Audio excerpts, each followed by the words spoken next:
Good morning, children. In your previous class, you have studied about the first law of motion and the second law of motion. Just recall those. See, the first law states that an object remains in a state of a rest or of a uniform motion in a straight line unless it is compelled to change that state by an applied force. See, children, unless and until the force is applied on an object, the object will not move, it will remain at rest. That is first law. Now, second law. The second law of motion states that the rate of change of momentum of an object is proportional to the applied unbalanced force in the direction of a force. The second law, it states that the rate of change of momentum of an object is proportional to the applied unbalanced force in the direction of a force. Now today, children, we will study about the third law of motion. See, the first two laws of motion tell us how an applied force changes the motion and provide us with the method of determining the force. The first two laws of motion tell us how an applied force changes the motion and provide us the method of determining the force, the method of finding the force. The third law of motion states that when one object exerts a force on another object, the second object instantaneously exerts a force back on the first.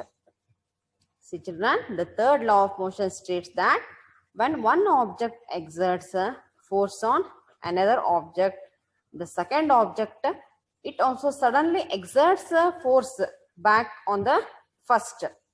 Here,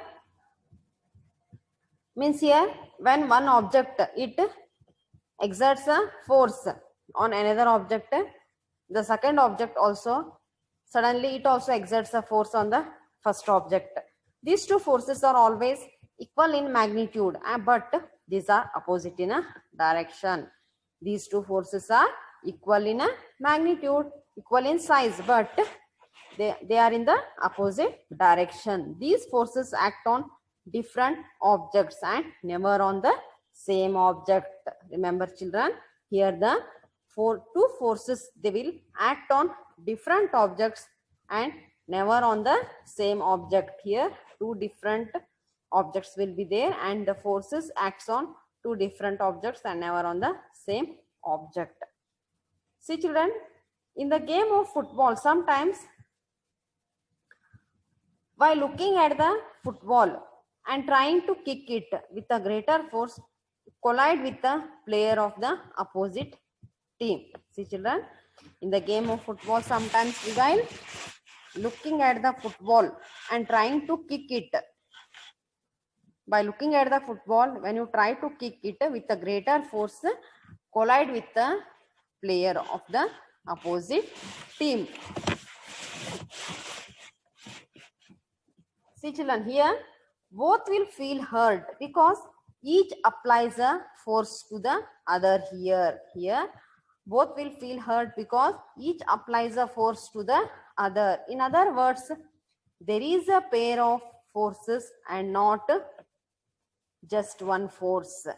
See, children, you may have experienced this when you collide with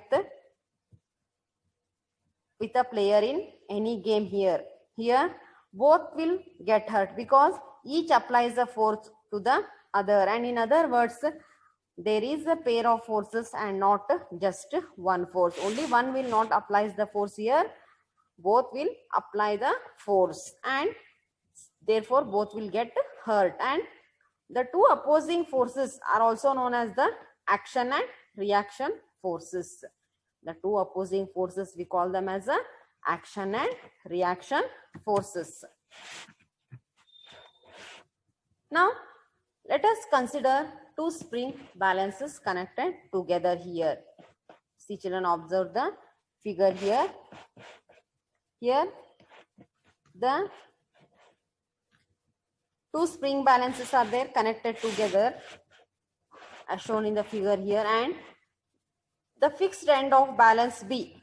Here see children, the fixed end of the spring balance B is attached with the rigid support here like a wall.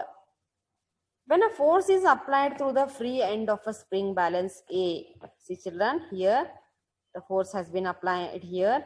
When a force is applied through the free end of a spring balance A, it is observed that both the spring balances show the same readings on their scales. See here children, when a force is applied through the free end of the spring balance here, see the figure here children, the force has been applied in the free end of the spring balance A. Now you observe the readings on the spring balances, on both the spring balances you observe the reading here.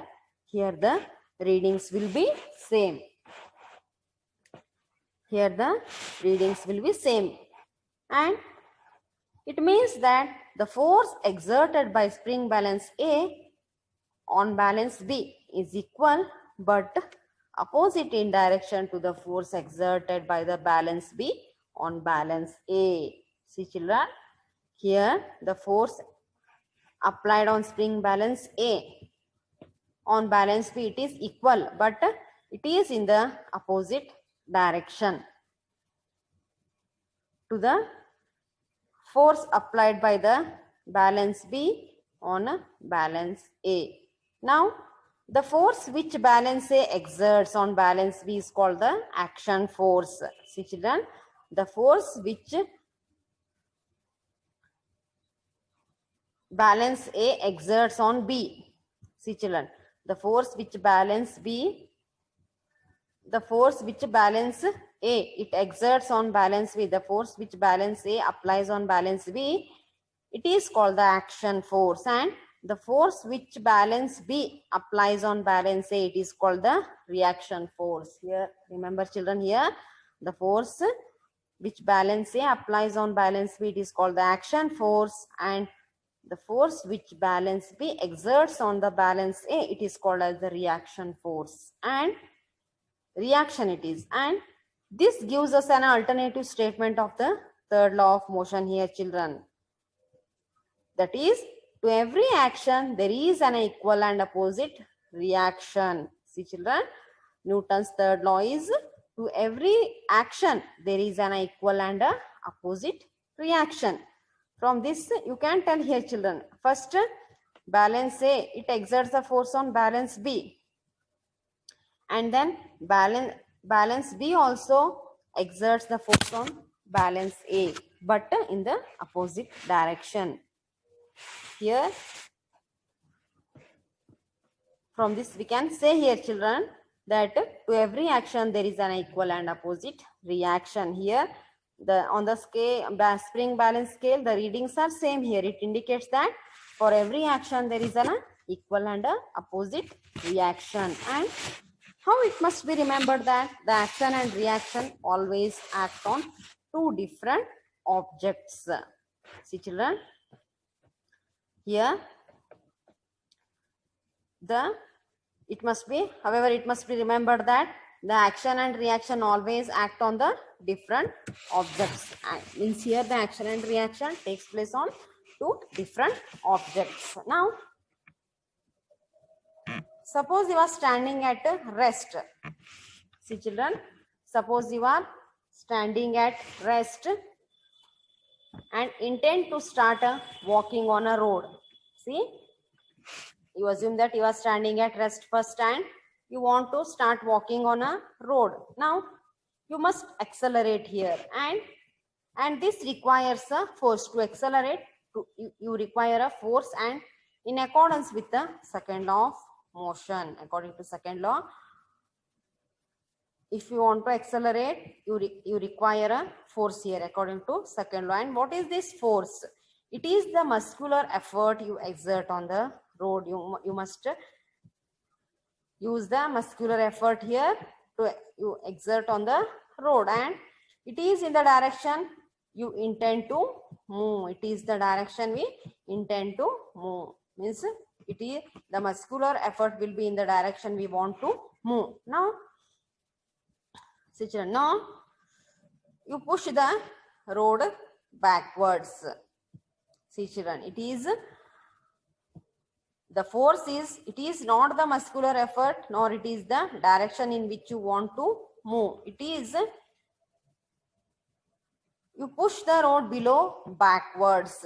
See children, when you are walking on the road, you push the road below backwards.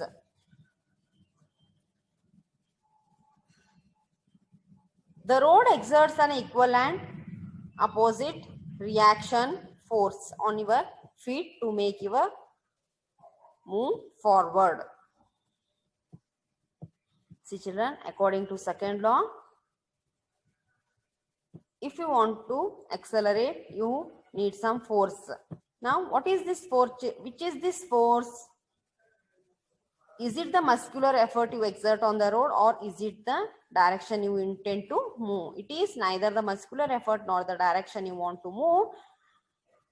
It is because you will push the road below backwards here, and the road exerts an equal and opposite reaction force on your feet to make you move forward. See children, since the road exerts an equal and opposite reaction force on your feet, therefore you will move forward. And it is important to note that even though the action and reaction forces are always equal in magnitude, these forces may not produce accelerations of equal magnitudes.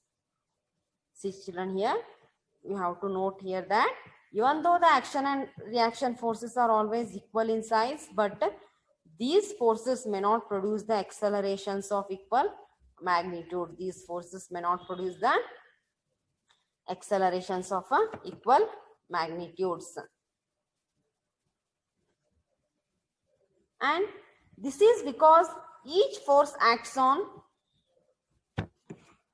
the object here children. Each force acts on a different object that may have a different mass here. See, this is because each force acts on a different object and that may have a different mass. And see children, the forces always, they are in equal magnitude, and these forces may not produce the accelerations of equal magnitudes here. This is because each force acts on a different object that may have a different mass. The object's mass will be different here, and when a gun is fired, it exerts a forward force on the bullet. See children, when a gun is fired, see the figure here, when a gun is fired here,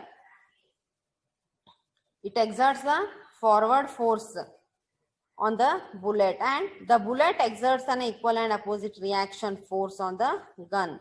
The bullet also exerts an equal and opposite reaction force on the gun. This results in the recoil of the gun here. Observe the figure here children. This is the recoil force on the gun, and since the gun has a much greater mass than the bullet, here the mass of the gun is greater than the bullet, and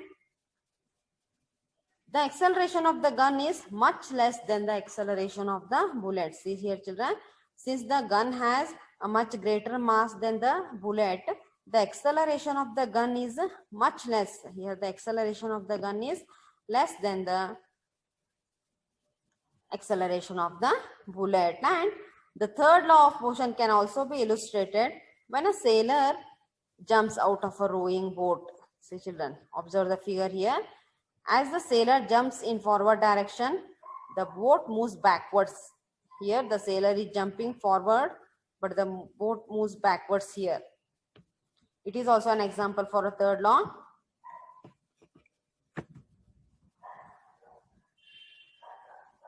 Now, we will study about one activity here. You request two children to stand on two separate cards here. See children, these are the cards.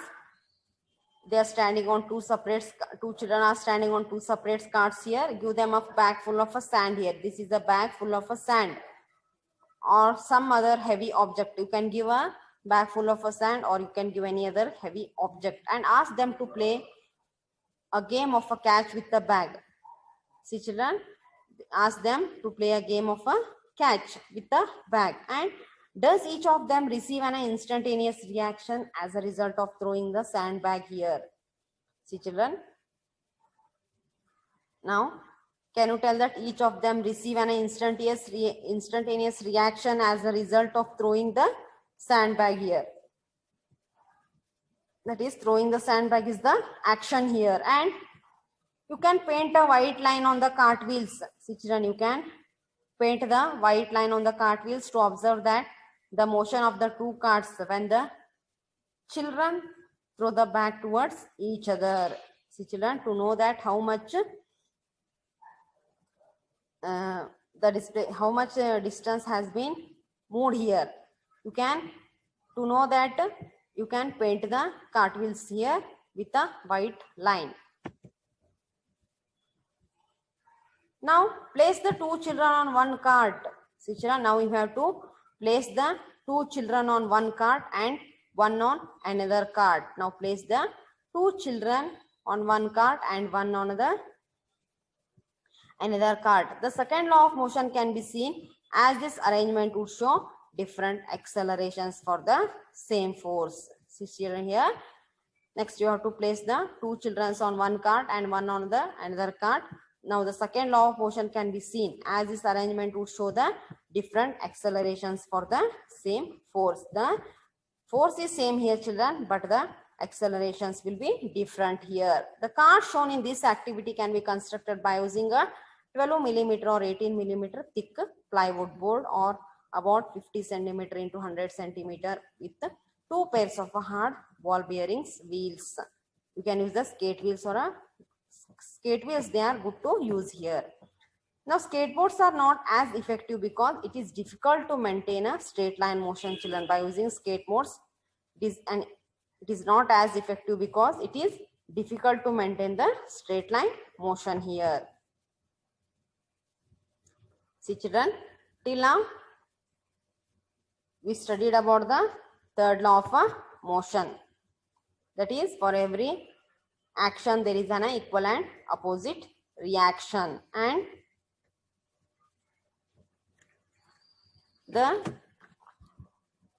if the mass is greater here,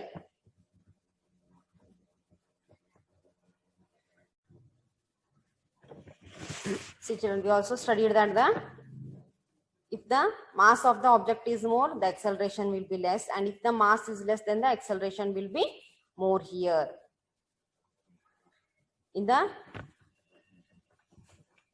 By using the bullet and the gun, you can see here,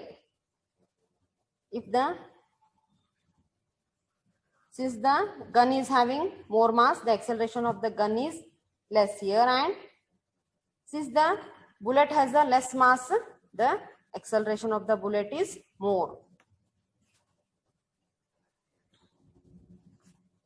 Understood children? Till now we studied about the third law of motion. Next concepts we will study in our next class. Thank you.